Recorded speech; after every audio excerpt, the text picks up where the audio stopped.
Russia Ukraine যুদ্ধ থামাতে ও ইউক্রেনের শান্তি ফেরাতে ভারতের উপর মোটা শুল্ক চাপানো দরকার। আদালতে এবার এমনই আজব সওয়াল ট্রাম্প সরকারের। মার্কিন সুপ্রিম কোর্টে আমেরিকার সলিসিটর জেনারেল জায়েস বার বলেছেন, ট্রাম্পের শুল্ক নীতি শান্তি স্থাপনের ক্ষেত্রে অন্যতম হাতিয়ার। সম্প্রতি একাধিক দেশের ওপর শুল্ক চাপিয়েছিলেন মার্কিন প্রেসিডেন্ট ডোনাল্ড ট্রাম্প। এরপরই ট্রাম্পের এই শুল্ক নীতিতে তীব্র কটাক্ষ করেছিলেন সে দেশের নিম্ন আদালত এই ঘটনাকে সম্পূর্ণ বেআইনি বলে ঘোষণা করেছিলেন। তার প্রতিবাদে সুপ্রিম কোর্টে ট্রাম্প প্রশাসন যায়।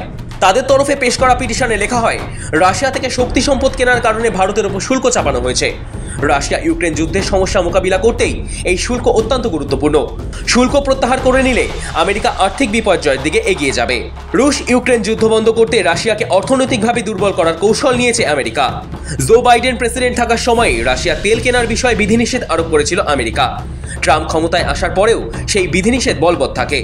এর পাশাপাশি রাশিয়া থেকে তেল আমদানি করার জন্য ভারতের অধিকাংশ পণ্যে আরও 25% অর্থাৎ মোট 50% শুল্ক আরোপ করে ট্রাম্প প্রশাসন। তারপরেও অবশ্য রুশ ইউক্রেন যুদ্ধ বন্ধ হয়নি। এই পরিস্থিতিতে এবার মার্কিন নিম্ন আদালতে নিজেদের সিদ্ধান্তের জন্য জবাবদিহি করতে হয় ট্রাম্প প্রশাসনকে। এদিকে চীন সফরে এসসিও সম্মেলন শেষে সাংবাদিকদের মুখোমুখি হন রুশ প্রেসিডেন্ট ভ্লাদিমির পুতিন। সেখানে তিনি বলেন, অর্থনৈতিক চাপ বাড়িয়ে এশিয়ার দুই বৃহত্তম শক্তিকে দমানোর চেষ্টা করছে ট্রাম্প প্রশাসন, যা কখনোই মেনে নেওয়া যায় না।